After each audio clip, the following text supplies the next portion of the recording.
Buenas noches a todos. Eh, Vamos a ver el último tema, el presunto último tema de las mentorías. Um, Antes de empezar, hay un problema, entre comillas, con el día de mañana, y es que los organizadores de las mentorías van a organizar una competencia final para el domingo, como para que se preparen, ¿no? Para el e-Extreme. O sea, yo sé que a lo mejor varios de ustedes vayan a participar en la regional del sábado. Así que bueno, tendrían algo como que 2 contes seguidos. No queda nada mal. Y justo mañana nos va a tocar hacer las coordinaciones en la noche, o sea, eso de las 9. Así que no vamos a poder tener la clase completa. No sé si ustedes desean empezar tal vez algo más temprano o solamente tener una hora de clase. Porque bueno, si fuese más temprano sería una hora antes, ¿no? Empezaríamos a las 7 UTC-5 en vez de las 8.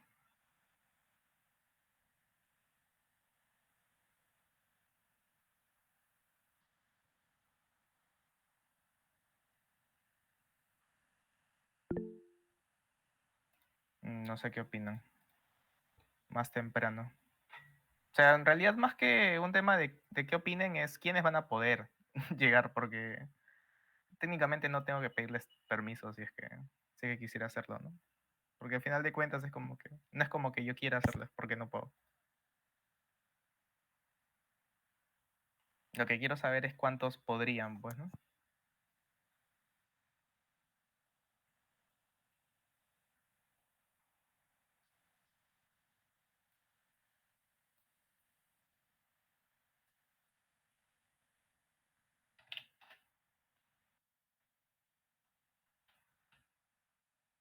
Bueno, ya de ahí me van comentando ese tema.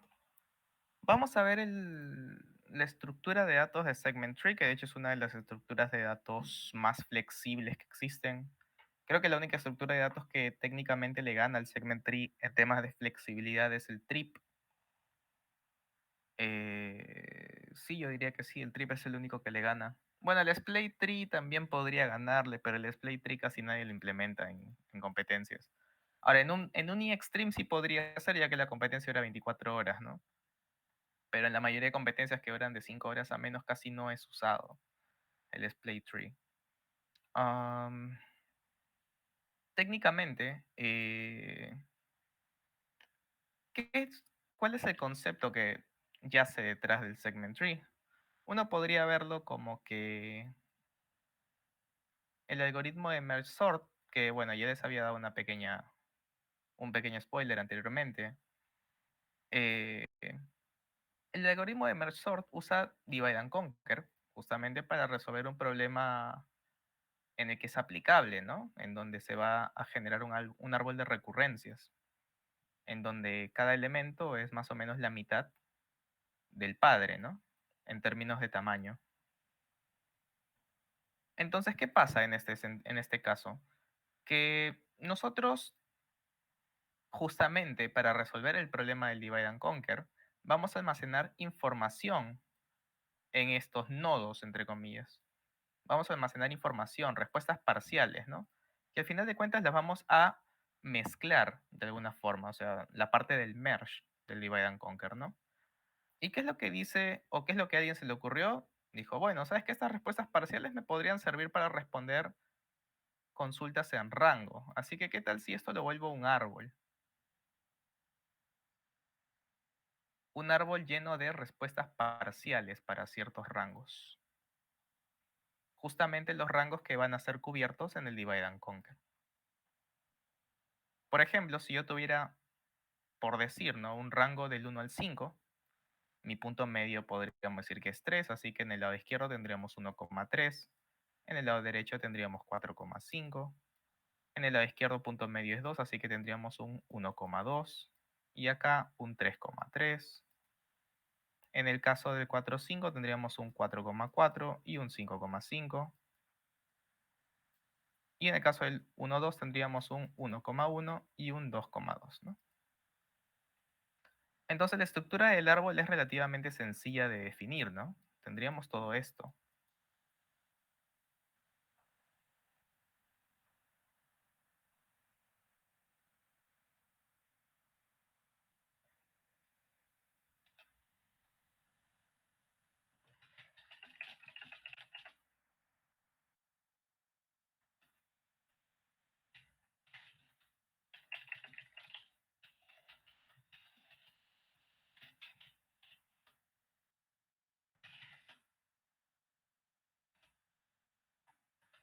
Entonces, técnicamente, bajo este criterio es que nosotros vamos a poder plantear operaciones como consultar un rango y modificar una posición. Vamos a ver después que también se puede extender a modificar un rango, pero eso no lo vamos a llegar a cubrir en estas clases.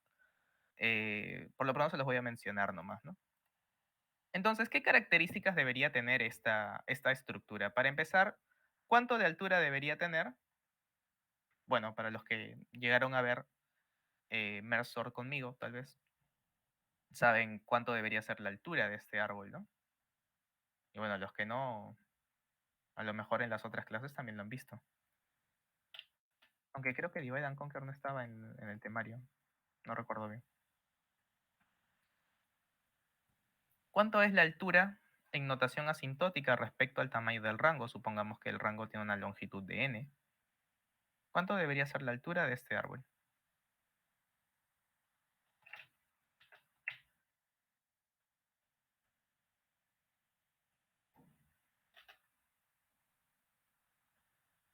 Logarítmica, ¿no? Tenemos una altura logarítmica. El sustento es que, bueno, ¿no? Si quieres llegar hasta una posición única, es decir, una posición que cubra solamente un elemento, vas a tener que dividir entre 2 todas las veces que sean necesarias, ¿no? La máxima cantidad de veces que puedes dividir entre 2 es logaritmo en base 2 de n. Listo. Ahora, ¿qué es lo que va a pasar técnicamente? Si nosotros queremos modificar una única posición, vamos a tener acá nuestro árbol y todo eso, ¿no? Ahí está nuestro segment tree. Acá, ojo que nuestro segment tree, cada nodo cumple una de dos, ¿no? O bien no tiene ningún hijo, o bien tiene exactamente dos hijos. Porque si no, es como que si te puedes partir a la mitad, tienes dos hijos. Si no te puedes partir a la mitad, no tienes hijos, ¿no? Algo así. Y vamos a dejarlo así. Más podríamos borrar algunos, pero no importa. Vamos a ver qué es lo que pasaría si nosotros quisiéramos hacer una operación de actualizar. Vamos a ver primero actualizar y luego vamos a ver consulta, ¿ok? Ahora, nosotros sabemos, a priori, por la definición que estamos dando, o al menos las bases que estamos sentando, que dado que esta estructura se basa en un mersort, eso quiere decir que si este es el padre, este es el hijo izquierdo y este es el hijo derecho, la información de mi padre es una función de la información de los hijos, ¿no?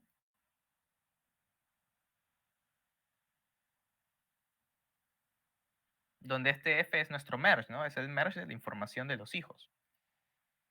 Entonces, si yo quiero modificar una posición única, que bueno, en este árbol lo estoy colocando como los nodos de color verde, que cubren una sola posición, técnicamente vamos a notar que vamos a modificar un camino del árbol.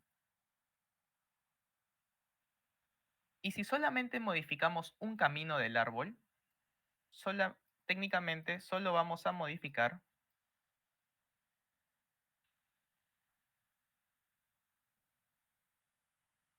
una cantidad logarítmica de nodos.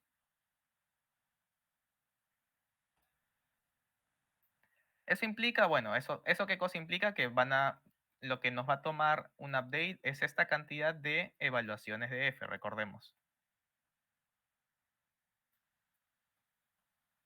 Recordemos que No sabemos cuánto va a tomar la evaluación de f en casos generales, así que van a ser una cantidad logarítmica de evaluaciones de f.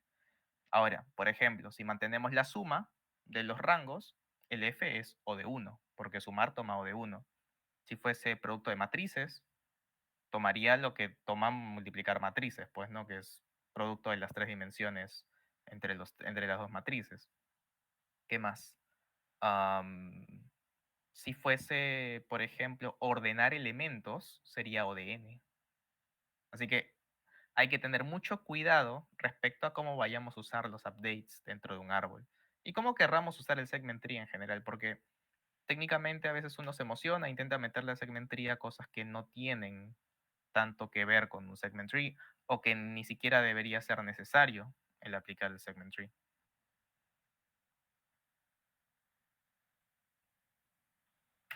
Entonces, hasta acá queda claro el hecho de que vamos a modificar solo una cantidad logarítmica de nodos.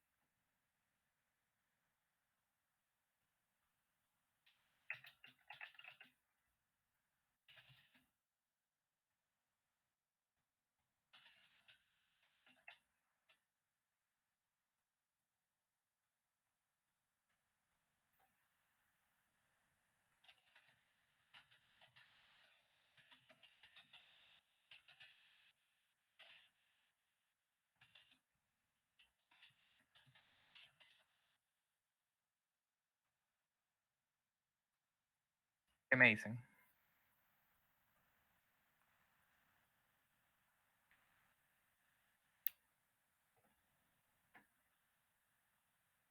Muy bien. Entonces, técnicamente uno puede plantear una recursión en esta estructura, ¿no? Sería más o menos algo como que mi update, ¿qué cosa debería recibir? Bueno, debería recibir la posición que quiero modificar, debería recibir el valor nuevo que le quiero asignar, esa que es posición nueva, bueno, posición a modificar, este y sería el valor nuevo. Ojo que este y puede ser un nodo, ¿ah? O sea, puede tener una estructura de nodo también. Así que no hay mucho drama con eso. ¿Qué otra cosa más? Bueno, deberíamos tener algo así como un puntero al nodo. Esto sería puntero al nodo. ¿Y qué otra información necesitaríamos? Bueno, tenemos dos posibilidades. Que el puntero al nodo también almacene el rango que cubre, lo cual generaría más memoria en cada uno de los nodos, porque eso implicaría tener que guardar dos variables de tipo entero como mínimo. O simplemente llevarlas en la función del update, ¿no? Que sería rango que cubre el nodo. Entonces, técnicamente, vamos a ver qué casos hay. Primero, el caso de que L sea igual a R, ¿no? Si L es igual a R, bueno, decimos que p.val es igual a y listo. No pasa nada. Algo así, pues no vamos a hacer algo completamente estricto porque es demasiado flexible la estructura como para establecer algo así. Lo único que queremos manifestar acá es que realizamos la asignación, ¿no? Asignación del nuevo valor.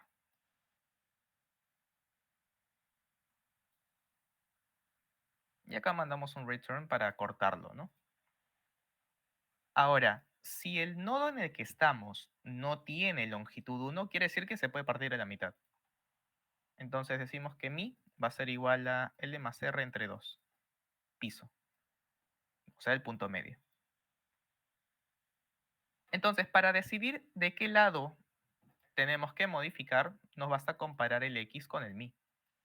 Si X es menor o igual que mi, tendríamos que llamar al update, posición X, valor Y, P hijo izquierdo, L y mi. Porque L mi es el rango del hijo izquierdo.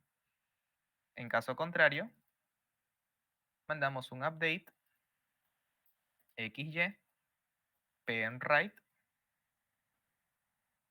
mi más 1 y R. Entonces, Técnicamente con esa llamada estamos modificando primero todo lo que esté debajo de nosotros como nodo. ¿Y por qué es importante que modifiquemos primero lo de abajo? Porque la propagación va a venir desde abajo. Es decir, esta modificación de este nodo va a afectar primero a este otro nodo y este nodo debería afectar después a este. Como podemos ver, la propagación va de abajo hacia arriba. Así que es importante tener actualizados todos los valores hacia abajo antes de volver a nuestro nodo.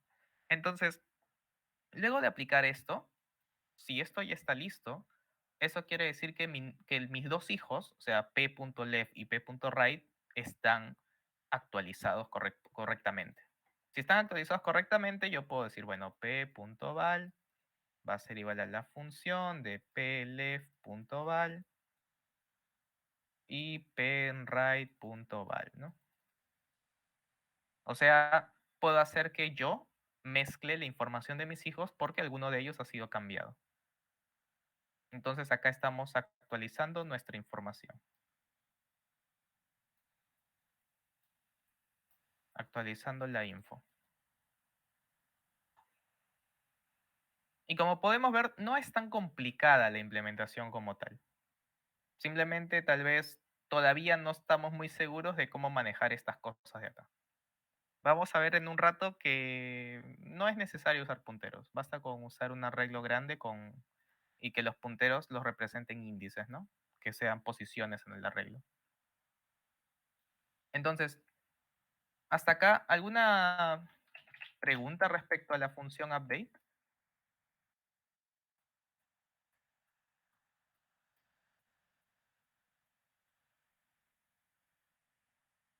¿O están procesando? ¿O todo está claro?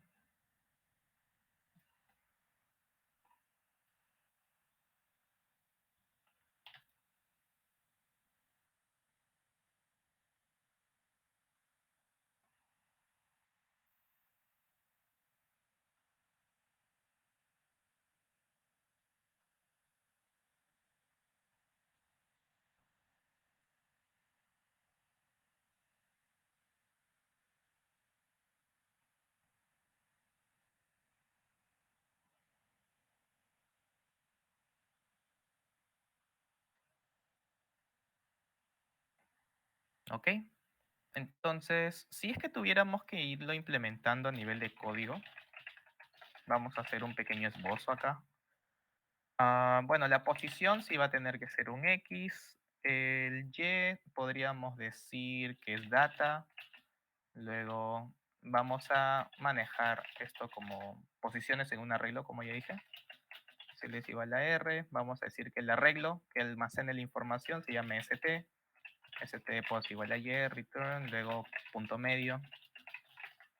Si X es menor o igual que punto medio, utilizamos el hijo izquierdo.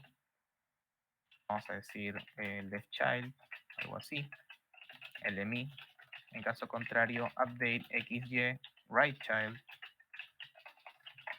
de pos mi más 1 R. Luego st de pos es igual al merge, ¿no? De st de left child de pos y st de right child de pos. Por ahora lo vamos a dejar así. No vamos a establecer nada completamente claro. Es más, le voy a mandar RAM para poder modificar este código más adelante. Entonces, por lo pronto el update es facilito. No hay mucha magia detrás. Sabemos que la complejidad es logarítmica respecto a la cantidad de evaluaciones de la mezcla de información y nada más. Ahora la pregunta que deberíamos hacernos es, ¿qué pasa con las consultas? ¿Qué pasa si quisiéramos preguntar el resultado de un rango arbitrario, que a diferencia del Fenwick, que ya hemos visto en la clase anterior, no necesariamente la función de mezcla va a tener inversa. F no necesariamente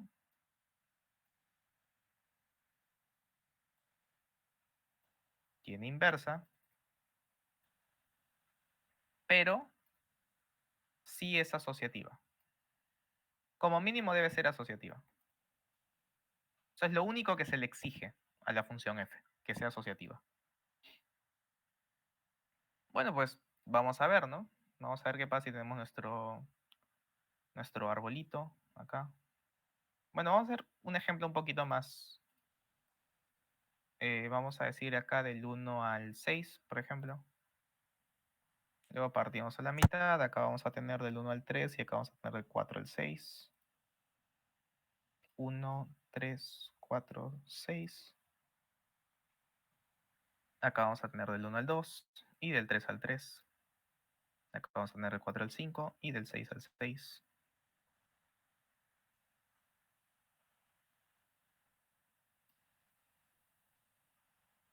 Y por último, 1, 1, 2, 2 y 4, 4, 5, 5, ¿no?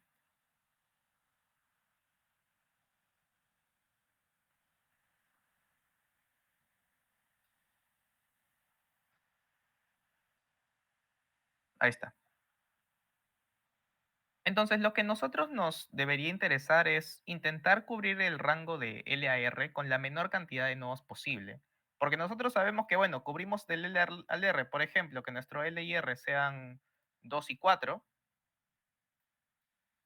Bueno, agarramos todos los nodos individuales, ¿no?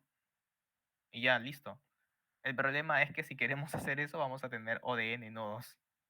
Así que la pregunta acá es, usando la menor cantidad de nodos posible, ¿cuántos nodos deberíamos usar en el peor de los casos?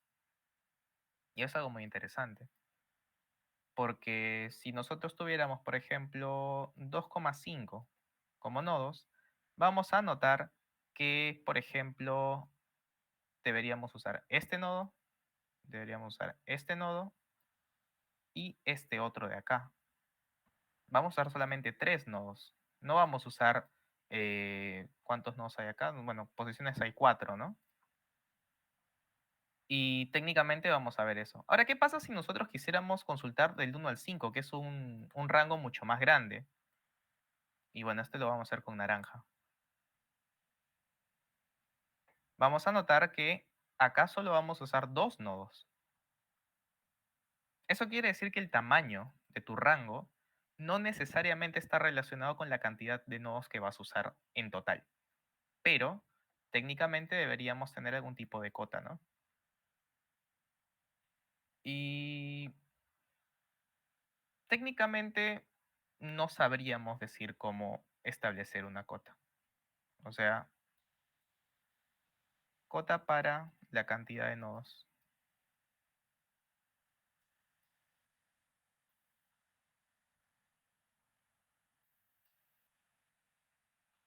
No vamos a poder establecer una de manera completa, de una manera directa.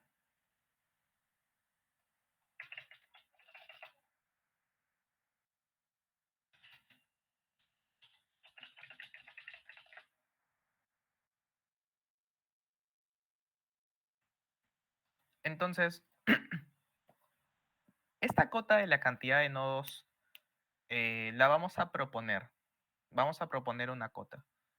Y vamos a decir lo siguiente. Vamos a poner acá proposición. Ahí está. ¿Cuál tendría que ser nuestra proposición? Durante una consulta,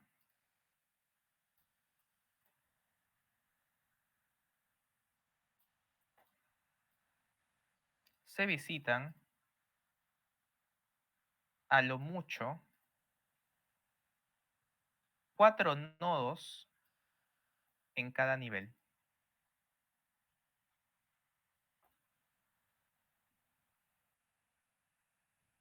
Es una proposición fortísima, ¿no? Porque si, bueno, si visitas 4 nodos en cada nivel y tienes logaritmo niveles, 4 por logaritmo es logarítmica, ¿no? La complejidad.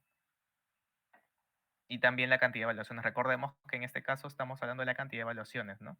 De la función f. Entonces, ¿cómo podríamos probar esto? Tendríamos que usar inducción, ¿no? Por inducción, bueno, sabemos que en el nivel 0 solo hay un nodo, que es la raíz. Así que cumple de manera trivial.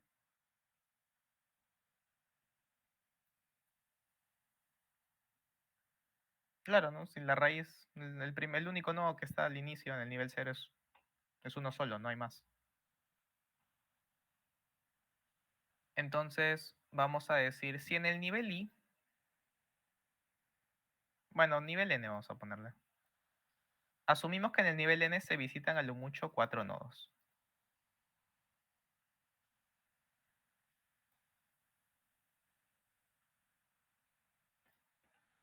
Ahora, hay una observación que se tiene que hacer, y es que estos 4 nodos, si se visitan esos 4 en el nivel n, son consecutivos.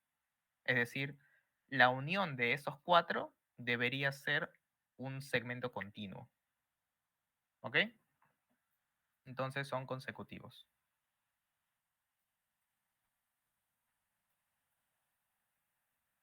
O sea, consecutivos entre comillas, ¿no? Porque sabemos que algunos pueden ser hijos de nodos diferentes, que muy probablemente lo sean, porque no puedes tener 4 hijos de un mismo nodo, ¿no?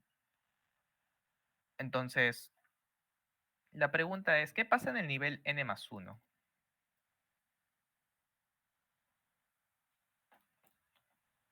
Acá hay algo muy interesante, y es lo siguiente.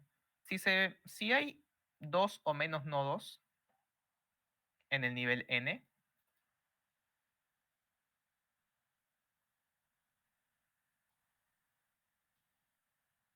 entonces, en el peor de los casos, todos esos nodos se van a partir a la mitad y van a visitar a sus hijos en el siguiente nivel. Eso quiere decir que hay a lo mucho 2 por 2, que es igual a 4, nodos en n-1, en n más 1, ¿no? Es simple. Ahora, ¿qué pasa si hay 3 nodos?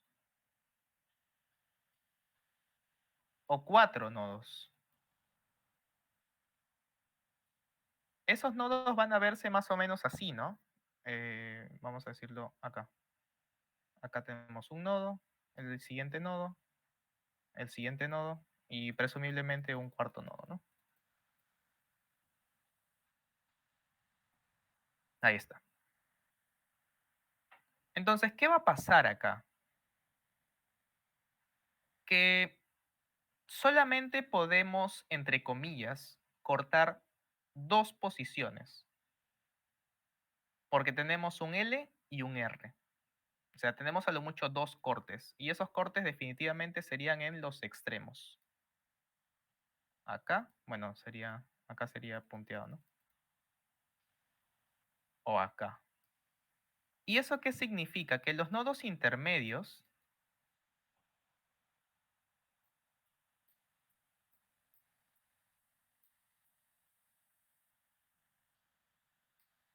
estos nodos que están tachados de color marrón, no van a aplicar recursión porque están contenidos por completo en nuestro rango. Y si un nodo está contenido por completo en tu rango, no lo vas a partir a la mitad y llamar a sus hijos, porque estarías usando más nodos de lo que sería lo óptimo, que es usar ese nodo directamente. Por lo tanto, estas dos posiciones, estos dos nodos, que presumiblemente se van a terminar dividiendo a la mitad, van a dar un máximo de 4 nodos en el nivel n más 1. Y con esto completamos la prueba, porque acabamos de probar que si en el nivel n se visitan a lo mucho 4 nodos, en el n más 1 también.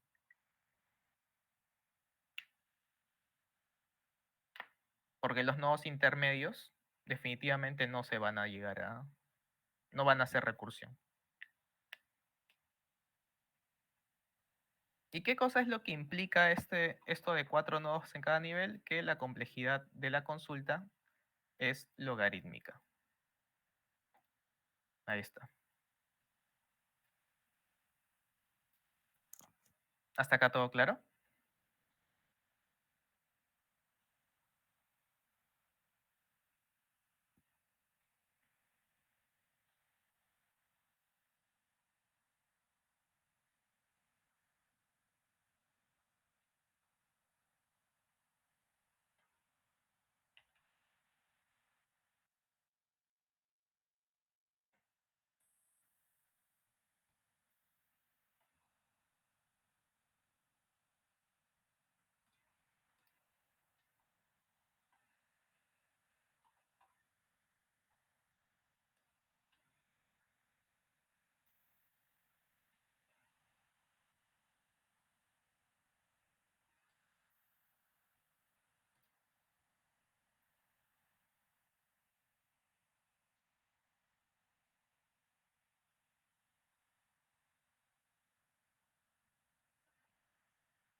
Muy bien.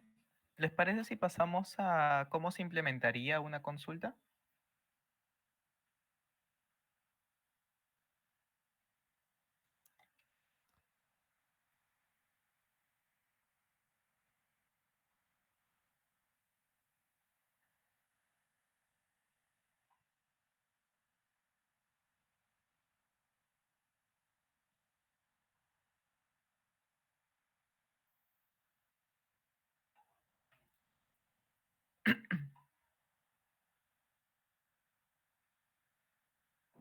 A ver, tendríamos algo así.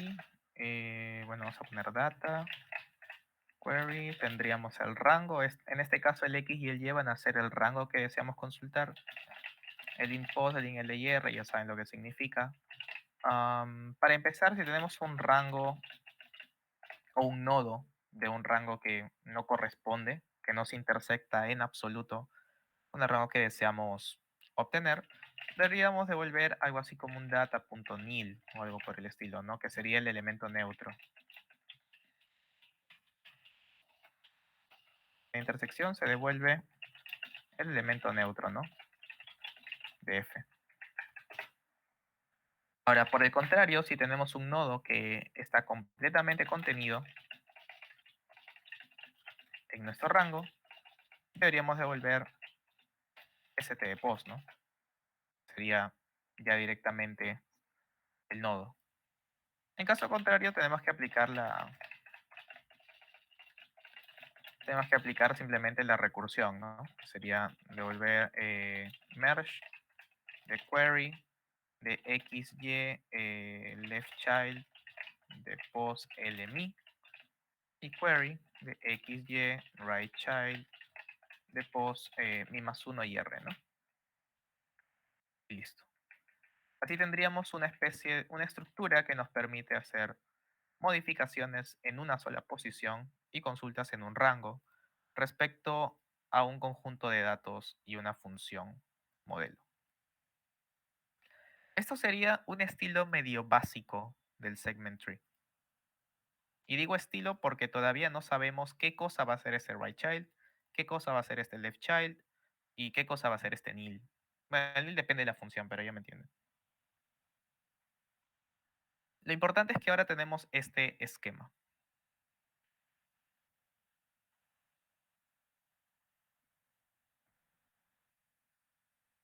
Ahora, una pregunta que también ya les spoileé en la clase de Fenwick es ¿cuánta memoria vamos a necesitar para almacenar estos datos? Habíamos notado que en el caso de Fenwick se necesitaban n más 1 elementos, ¿no? Pero en el caso del segment tree va a necesitar 2n elementos o 4n elementos dependiendo de la implementación. 2n elementos es la cota teórica y 4n elementos es con la implementación tradicional de árbol binario.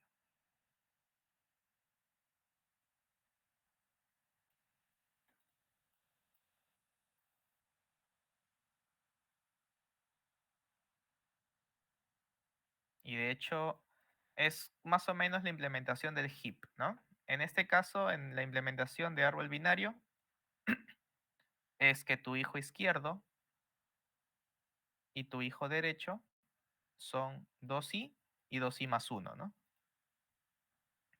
Usando esta estructura para referirnos a los hijos, vamos a necesitar 4n de memoria. Por el contrario, para obtener este 2n, nos basta usar punteros o simplemente que el L y el R sean arreglos, ¿no? Es decir, que el L y el R apunten a índices, que no sean un 2 por i o un 2i más 1, que son funciones respecto a la posición del padre, sino que se definan las posiciones en función al número de nodo correspondiente y vamos agregando nodos en la construcción, ¿no? Ahora, Algo que acabamos de notar con lo que acabo de decir es que hay una posible construcción, porque ciertamente nosotros podríamos hacer un n updates para construir, entre comillas, un árbol, ¿no? Porque si tenemos los n elementos a priori, metemos todos los elementos en cada posición y tenemos un n logaritmo de n para construirlo.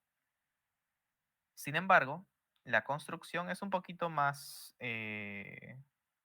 simple. La construcción es literalmente un divide and conquer, ¿no? Es literalmente un merge sort.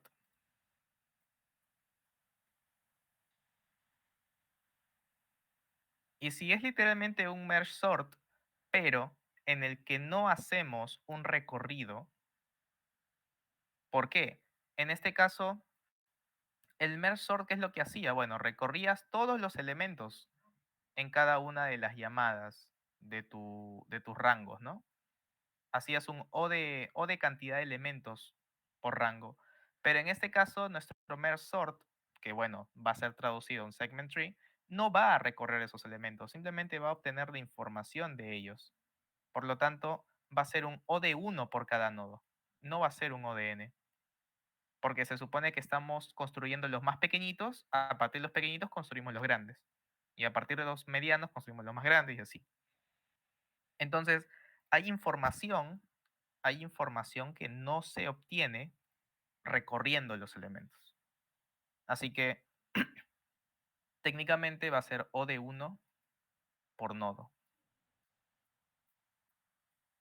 Por lo tanto, la complejidad del build va a ser O de la cantidad de nodos para hacer la construcción. Recordemos una vez más que es O de la cantidad de nodos, evaluaciones de la función f.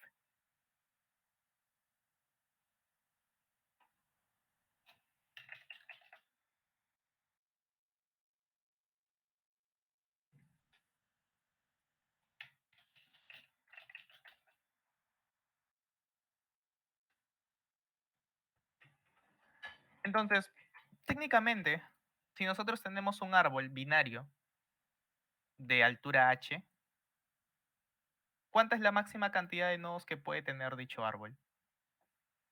2 a la h más 1 menos 1, ¿no? Eso es teoría. 2 a la h más 1 menos 1 es la máxima cantidad de nodos que puede tener un árbol de altura h.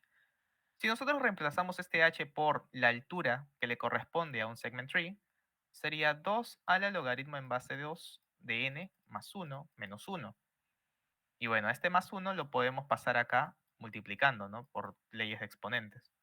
Y 2 elevado a la logaritmo en base 2 de n es n, dándonos a entender que la cantidad de nodos teórica que deberíamos necesitar es 2n. Y también concluyendo que la función de build debería tomar una complejidad de O de n y no O de n logaritmo de n como correspondería si es que hiciéramos la construcción a punta de updates. Y ojo, que si al final de cuentas vamos a hacer varios updates, vamos a hacer varias consultas, tal vez ni afecte, pero en los problemas en los que sí se necesite cierto nivel de optimización, sí va a ser necesario. Va a ser, recuerden que muchas veces van a haber problemas en los que unos cuantos milisegundos van a hacer una diferencia grandísima.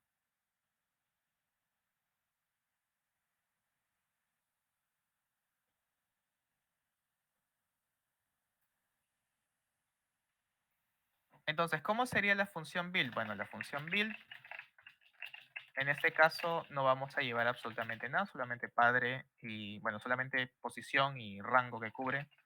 Decimos si L es igual a R, podríamos decir que st de pos podría ser algo así como un data inicializado con el valor en la posición L del arreglo. Acá mandamos un return, partimos a la mitad, construimos el lado izquierdo, construimos el lado derecho y luego asignamos, ¿no? Sería un merge de st de left child de pos,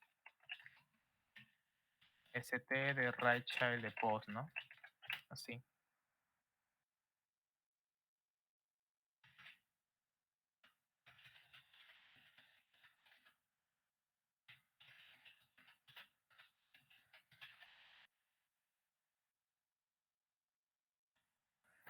Y técnicamente tendríamos esto, ¿no? Esto nos permite construir el segment tree en ODN. El update es una modificación de la posición X con el valor Y en O de logaritmo de n. Y la consulta es consulta del rango X, Y en O de n logaritmo de n, ¿no? Y O de logaritmo de n. Algo así.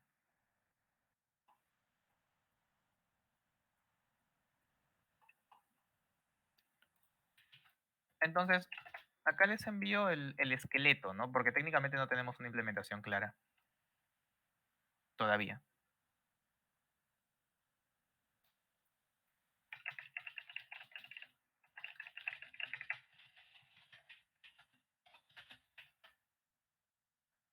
Entonces, tenemos ya todo esto. Lo único que falta ver es la memoria. Habíamos dicho que necesitamos exactamente 2n-1 nodos como máximo.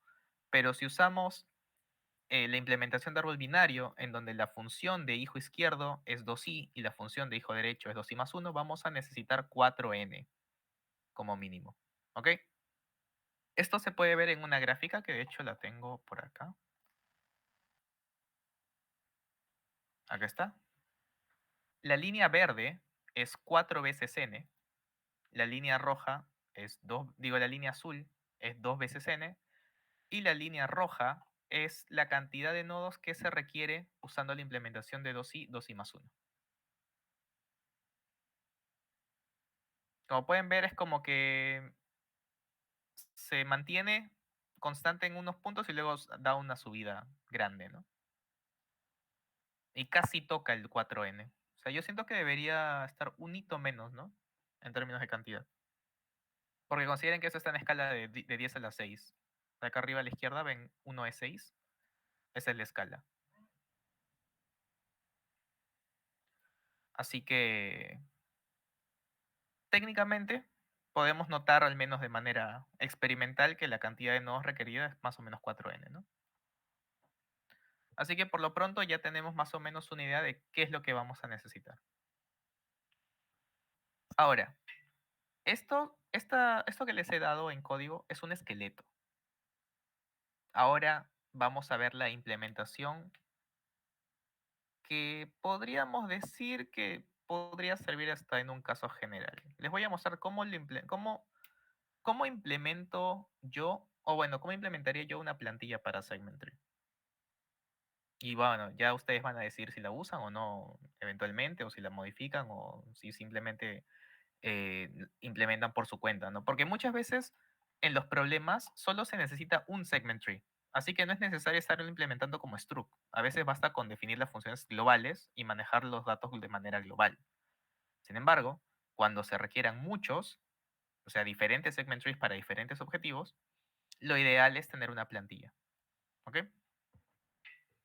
Entonces, a ver, voy a hacer un código desde cero.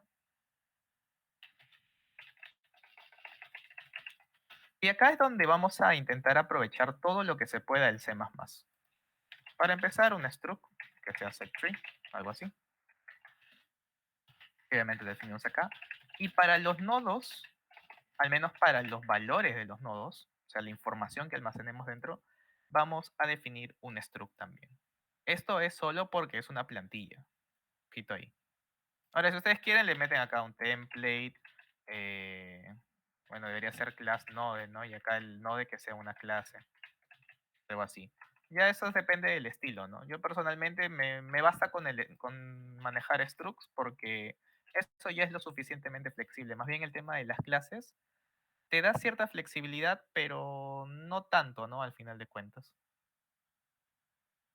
Porque o sea, te ves obligado a implementarlo todo como niño bueno, por así decirlo, ¿no? En cambio, ahorita estamos viéndolo de manera medio rústica. Entonces tenemos, bueno, el segment tree puede tener un n, de hecho puede tener un xmin y un xmax. Puede tener un vector node, que sea el st, propiamente dicho. Podríamos tener un constructor que esté basado en nada, que simplemente para tener una construcción por defecto. Podríamos definir una función que sea init, decimos xmin y xmax, y bueno, acá hacemos la asignación, ¿no? Y el st le vamos a volver el tamaño, ¿no? De esto, xmax menos xmin más 1 por 4, ¿no? Y técnicamente deberíamos agregarle tal vez unas dos posiciones, ¿no? Eso es lo recomendable siempre. Y técnicamente podríamos también definir algo así como un void build, llevar un vector así, no sé. Algo por el estilo. Siento que el xmin, xmax es muy poco, o sea, es muy poco frecuente, así que vamos a inicializarlo todo con solamente un n, que es más cómodo de manejar. NN y bueno, acá es 4 por n, ¿no? Sí. Es más cómodo, ¿no? Como pueden ver. Luego tenemos el build, podríamos llamar bueno, el build así. Podríamos definir tal vez un constructor a partir de un vector, podría ser. Vectoring A. Decimos que n es igual a a.size y st resize 4 por n más 2, ¿no? En el init también. Yo creo que podríamos hacer varios constructores nomás.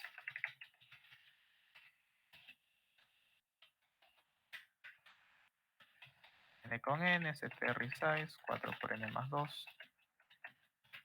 Así tendríamos algo así. Luego el update de un int x y un node y.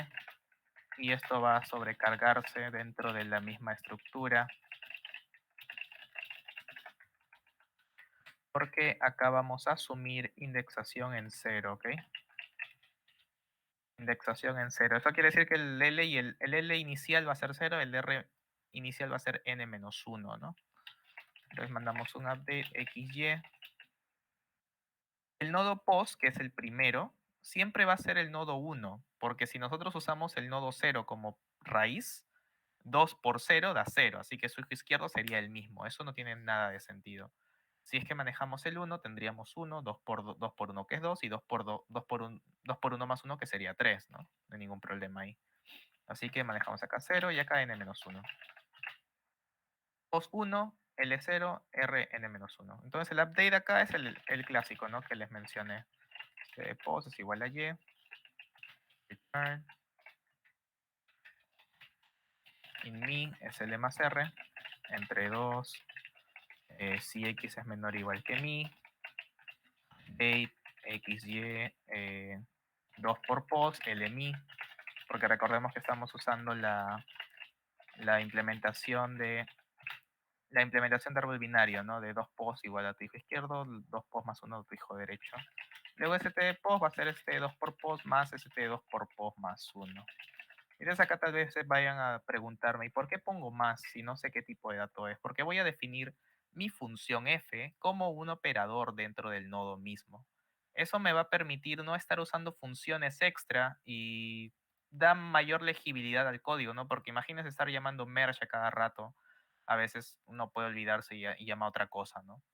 Es mucho más cómodo usar sobrecarga de operadores que eso. Ahora toca el query. Podríamos decir query xy, in post, in l, in r. También no de query que tendría que recibir solamente el x y el y. Acá vemos query y10 n-1, ¿no? Si y es menor que l o r es menor que x, no hay intersección, así que deberíamos devolver node, así solito. Vamos a plantear que la construcción por defecto del nodo node es el elemento neutro, ¿no? Construcción por defecto del node debe ser el elemento neutro. Si por el contrario el rango que cubre este nodo está completamente contenido, devolvemos el nodo directamente. Si no, hacemos la recursión, ¿no? Vemos query de xy 2 por pos lmi más query xy 2 por pos más 1 mi más 1 r, ¿no? Entonces, este node es donde va a estar toda la magia, ¿no? Node operator más const node referencia RHS const. Tenemos que hacerlo así para que no sea tan lento en la práctica. Entonces, bueno, acá en el node ustedes van a definir los valores que quieran, ¿no? Por ejemplo, si nos vamos al primer contest, bueno, digo, el primer problema del contest de segment tree que tenemos ahorita. Vámonos a acá, segment tree. Modular queries nos van a pedir, nos dicen cambiar el valor en una posición a R y obtener el residuo de todo del producto de estos valores respecto a un módulo. Entonces, vamos a necesitar aritmética modular. Vamos a decir, bueno, int val, que va a ser nuestro resultado modular, y nada más. Nuestro operador o nuestro constructor por defecto va a ser que val sea igual a 0. Nuestro operador técnicamente nos va a devolver, bueno, acá podríamos poner otro que permita construir con un nodo, ¿no? Con un valor que diga, acá está. En este caso devolvemos node de val más rhs.val y todo esto debería estar normalizado, así que acá vamos a decir val mayor o igual que m, val módulo igual a m, ¿no? La idea sería que el m esté acá arriba, ¿no? Para que pueda ser usado. Técnicamente podría ser parte de una plantilla o algo así, pero no debería serlo, ¿no? O sea, hay que intentar ser lo más flexibles, pero sin comprometernos a mucho. Entonces tenemos constructores por defecto, tenemos constructor con valor y el operador. Eso es lo único que necesitamos por lo pronto. Entonces nosotros tranquilamente podríamos decir, ¿cómo es? Primero recibimos el n y el m. El n lo podemos definir acá mismo. Y el m si está afuera, tiene que estar arriba. ¿Qué más? Teníamos constructor por vector, ¿no? Digo por... Acá está. Tenemos constructor por vector, eso quiere decir que podemos mandar un build en 1, 0, n-1 ya. Y acá vamos a declarar nuestro build. O sin L en R y el vector, ¿no? De referencia. Si L es igual a R, entonces st de post es igual a node de ADL. Regresamos, construimos.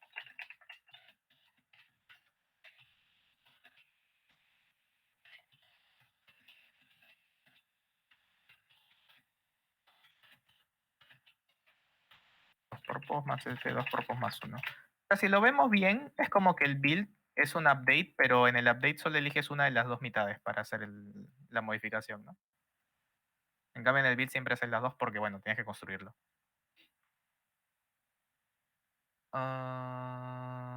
Sí, creo que con eso ya está. Luego recibimos los valores, ¿no? Sí, recibimos los valores, vectorin ADN, leemos. Era producto, ¿no? Era producto. Entonces nuestro más, acá va a ser por. Acá vamos a recibir un long primero. No, está bien así. Vamos a asumir que el valor de val siempre está normalizado. Porque vamos a hacer esto. O lo m, así. O sea, como pueden ver, a pesar de que el operador se llama más, estoy multiplicando. O sea, es irrelevante lo que haga dentro, ¿no? Lo importante es que este más es lo que es como le estoy mezclando. No tiene nada que ver. Entonces tenemos esto. Segment tree. Bueno, seg tree. Vamos a llamarle solver. Reciba el nodo A, digo el vector A como construcción. Y después tenemos las operaciones, ¿no? Después leemos el Q, creo. In Q. Y vamos a aplicar las operaciones, ¿no? Tenemos op, L y R. Siempre recibimos esos tres valores. Si op es igual a 0. Y si no. Si op es igual a 0 es un update, ¿no? La indexación del L, bueno, la indexación de las posiciones está en 1, así que vamos a bajarle 1 para que se vuelva a 0. Entonces, solver, update, L, node, dr, ¿no? Algo así. Ahora, si nosotros quisiéramos, técnicamente, nosotros también podríamos llevar esto como int y acá recién llamar al node. Aunque esto no es tan flexible si lo vemos de esta forma, ¿no? Pero sigue siendo algo válido. Ahora, obviamente ustedes van a modificar lo que crean conveniente, ¿no? De lo que les convenga más. En caso contrario, tengo esto y al final imprimo solver.query l,r.val. Porque recordemos que este query devuelve un nodo, no devuelve la respuesta. Así que con esto deberíamos poder resolver este problema en una complejidad de ODN más Q logaritmo de n, ¿no? Si es que compila también, voy a ser que esté fallando algo. No haya... Ah, ok, ok. En el build también debía llevar el A. ¿Algo más? Update. Candidate. Ah, ok, ok. Claro, está bien. Le he cambiado ahí, pero no le he cambiado en el momento de consumirlo. Y con esto ya debería estar, creo. 4411 debería dar. 0000, ok. Interesante. ¿Y por qué da 0000? N es a punto size, está bien eso. ST resize, todo eso de ahí. Build 10n-1a. Eso debería estar bien. El más es un producto, módulo M.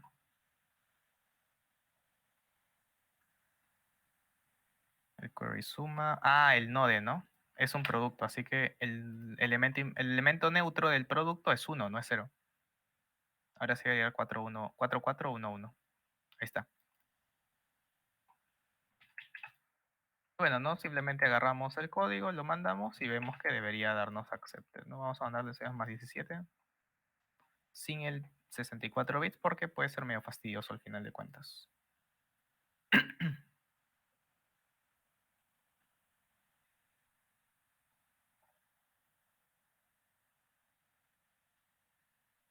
Y ahí está, 171 milisegundos, bastante rápido, creo yo. Y técnicamente tenemos una estructura bastante robusta, ¿no? Porque ahora de lo que dependemos es de modificar el update cuando necesitemos, porque puede que necesiten más argumentos el nodo para ser creado o algo por el estilo. El tipo de dato del A también, por ejemplo. Y modificamos el operador más. O sea, no hay que modificar tanto en esta estructura, como pueden ver, ¿no? Solamente lo que tenga que convenir.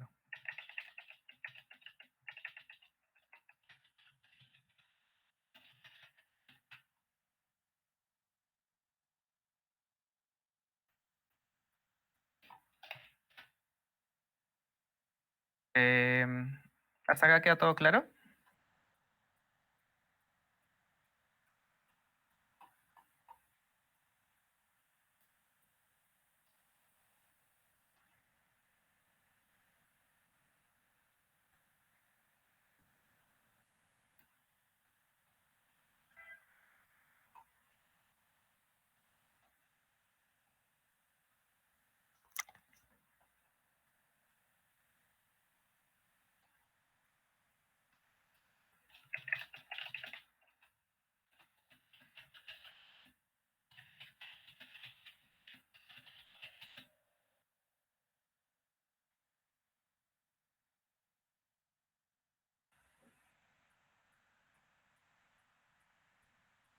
Bueno, em,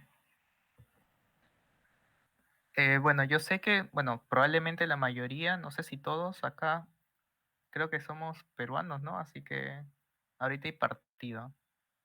Creo que vamos a dejarlo hasta acá y mañana vamos a intentar aprovechar lo máximo de las 2 horas, ¿ya?